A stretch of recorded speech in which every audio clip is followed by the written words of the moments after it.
আর পুরো ফাঁকা ফ্ল্যাটে ওর বৌদির সাথে ও একা এখানে থেকেছে, আর আমি ওখানে আমার মেয়ে নিয়ে হসপিটালে আমি একা থেকেছি। ও যে এত বড় চরিত্রহীন মানুষ, গ্রিডি মানুষ, সেগুলো আস্তে আস্তে আমি বুঝতে পারি। মানে স্বামী যেটা আমি বুঝলাম যে ও আমাকে বিয়ে করেছিল একটা শোপিস হিসাবে, যে আমি এখন হাসিনকে বিয়ে করে নিই, হাসিন যদি হাত থেকে এখন বেরিয়ে যায় তাহলে আরও যদি আমি কোনো সেরকম স্মার্ট মেয়ে বা মডেল টাইপের মেয়ে যদি না পাই, তাহলে আমার মা বাবা তো ওই গ্রামের বোরখাওয়ালি কাজিনদের সাথে বিয়ে দিয়ে দেবে।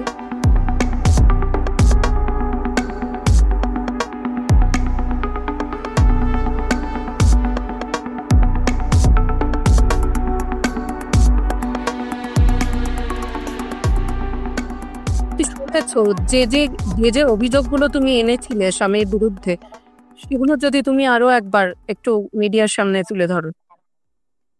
আমি তো প্রথম থেকেই বলেছি যে স্বামী আমাদের সঙ্গে যখন আমার মানে রিলেশন হয়, যখন আমরা অ্যাফেয়ারে আসি, তখন স্বামী আহমেদ কিন্তু ইন্টারন্যাশনাল ক্রিকেটার ছিল না, এমনকি ও ইন্ডিয়া এও খেলেনি। ওর সাথে যখন আমার আলাপ, যখন আমরা সিরিয়াস হয়, তখন ও ইন্ডিয়া এ খেলে, তারপরে ও ইন্টারন্যাশনাল টিমে আসে। তো তারপরে আমরা প্ল্যানিং করি যে হ্যাঁ আমরা বিয়ে করব। তারপরে যে পাড়াতে আমি আমার দুটো মেয়েকে নিয়ে থাকতাম, স্বামী আহমদ আমার সেকেন্ড হাজবেন্ড। আমার আফটার ডাইভোর্স আমি কলকাতায় শিফট করে যাই, সিউড়ি বীরভূমে আমার বাপের বাড়ি। আর ওখানেই আমার বিয়ে হয়েছিল, ফার্স্ট ম্যারেজটা। তো আমার দুটো মেয়েকে নিয়ে আমি কলকাতা শিফট করে যাই। এবার স্বামী আমাদের সাথে আমাদের রিলেশন শুরু হওয়ার পর আমরা একসাথে থাকছিলাম, একটা হ্যাপি লাইফ লিড করছিলাম। তারপরে আমি রেন্টে থাকতাম, আর যেখানে এখন থাকছি সেই পাড়াতেই আমি থাকতাম। তখন স্বামী আহমদ বলল যে আমি বিয়ে করব, তুমি কোথায় থাকবে বলো। আমি বললাম তাহলে এই পাড়াতেই থাকবো। তখন এই পাড়াতেও ফ্ল্যাট কিনলো। তারপরে ওর বাবা মা এরা সবাই আমাকে খুব পছন্দ করলো প্রচুর। ওরা মানে ঈশ্বরের কাছে প্রার্থনা করলো যাতে আমি ওদের ঘরের বউ হয়, কারণ স্বামী আমাদের ফ্যামিলি ব্যাকগ্রাউন্ড টু পুয়ার, ওদের পুয়ার ছিল তখন। মানে ওরা ভাবলো যে হ্যাঁ, তখন আমি মডেলিং করতাম, জব করতাম, একটা একটা স্মার্ট মেয়ে, একটা আর্ন করা মেয়ে, আমার ছেলেও ক্রিকেট খেলছে, ওর সাথে ভালো একটা ম্যাচ করবে, সেটা ওর বাবার খুব ইচ্ছে ছিল। আরো অনেক গল্প আছে, সেই গল্পগুলো বলতে গেলে তো মনে হয় পুরো রাত পেরিয়ে যাবে।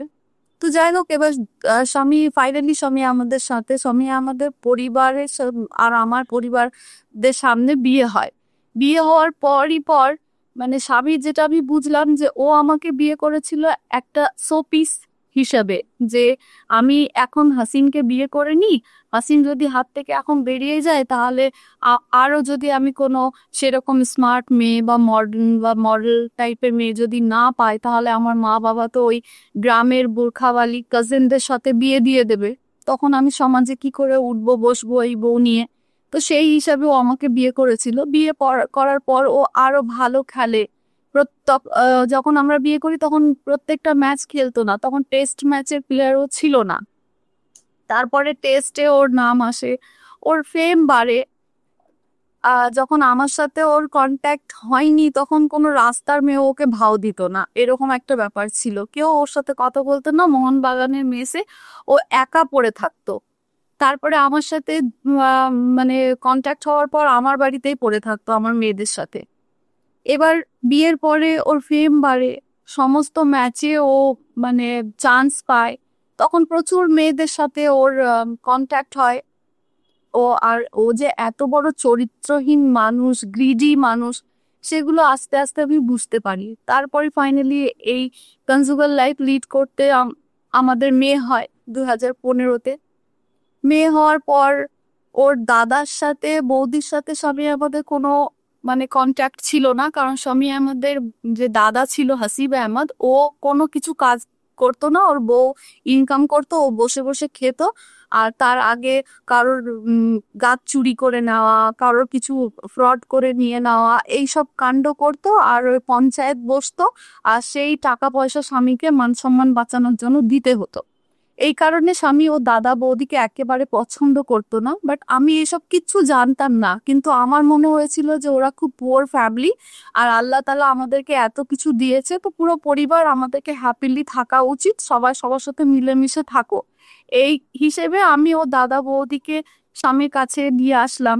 তারপরে স্বামী আহমদ আর ওর পরিবার এত যে নোংরা হতে পারে, এত বাজে হতে পারে, সেটা তো আমার ধারণায় ছিল না। ও যেদিন আমার মেয়ে হয়, যেদিন আমার ডেলিভারি হয়, বেবো যেদিন হয়, সেটা হচ্ছে ঈদের আগের দিন, চাঁদ রাতের দিন।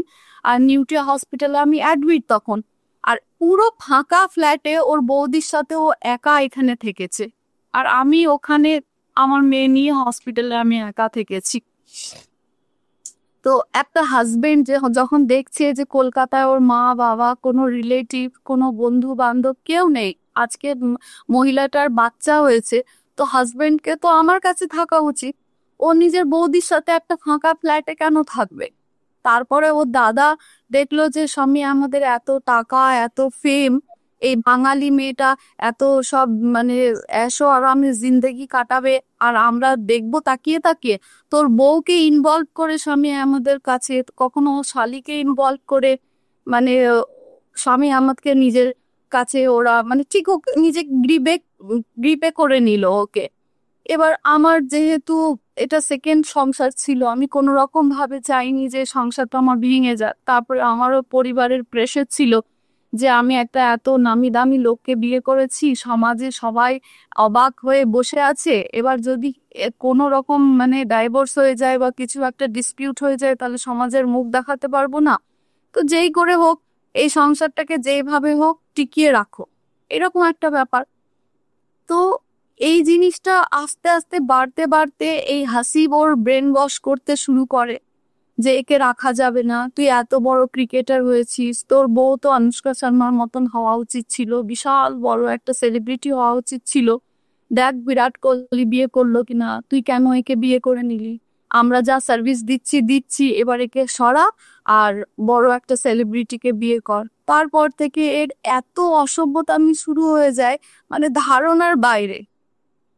এবার আমাকে প্রেশার ক্রিয়েট করে আমার ওপরে, কি আমাকে ডাইভোর্স দাও, আমাকে ডাইভোর্স দাও। আমি তখন অনেক কান্নাকাটি করি, তখন আমি একেবারে ঘরোয়া মেয়ে, নামাজ পড়ি আর মেয়েকে মানুষ করি, আর সব সময় কান্নাকাটি করি যে যাতে কোনো রকম ভাবে সংসারটা যাতে টিকে থাকে।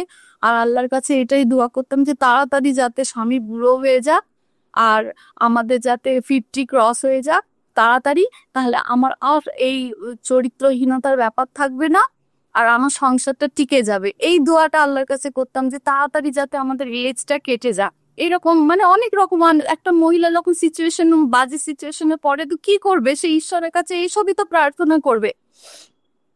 তারপরে বেবর দিকে তাকাতাম, প্রচুর ভয় লাগতো, ইনসিকিউর ফিল হতো যে যদি সত্যি সত্যি ডাইভোর্স হয়ে যায়, তখন আমার মেয়েকে নিয়ে আমি কোথায় দাঁড়াবো, কি করব। কারণ মেয়ের ফিউচারের জন্য কিচ্ছু করতে চাইছিল না, করছিল না, আমার জন্যও কিচ্ছু করতে চাইছিল না, করছিল না। কিন্তু না করলেও একটা তো মানে সেফ লাইফ, সিকিউর লাইফ তো লিড করতে পারতাম, তো সেটাও করতে পারছি না। এভরিডে ঝগড়া, এভরিডে নোংরা নোংরা ভাষায় গালাগালি, গায়ে হাত তোলা, ধাক্কা মেরে ঘর থেকে বার করা, চালিয়ে যাও চালিয়ে যাও। আমি তাহলে ঠিক আছে, যখন ফাইনালি দেখলাম যে না, এই লোকটার সাথে আর আমার আর সংসার হবেই না, তখন আমি ওকে বললাম যে ঠিক আছে, তুমি যদি সংসার না করবে, তো তুমি একটা মান্থলি অ্যামাউন্ট আমাকে আর বেবোকে দিও, যাতে আমরা জীবনে সুস্থভাবে বাঁচতে পারি। আর এই ফ্ল্যাটে তো আমরা আছি, আর তোমার যেখানে যাবার তুমি যাও, তুমি হয়তো ইউপিতে গিয়ে যদি তোমার দাদা বৌদির সাথে থেকে নোংরামিটা করো তো করো, আর যেখানে যাও করবে করো, আর আল্লাহ যদি তোমাকে হিদায়েত দেয় তাহলে তুমি ফিরে এসো। আর আমার ভাল লাগছে না। আমার মনে হয় হাসিন, আমরা যদি এই আলোচনা চালিয়ে যাই আরো অনেকক্ষণ ধরে আমরা এই গল্প হয়তো তোমার থেকে শুনতে পারবো, কিন্তু অনেক কথা আমরা আমরা আবারও কথা বলবো তোমার সাথে। এই অবস্থায় দাঁড়িয়ে আমি বুঝতে পারছি তোমার যা মানসিক অবস্থা বা যন্ত্রণা অনেকটাই আমরা শুনলাম।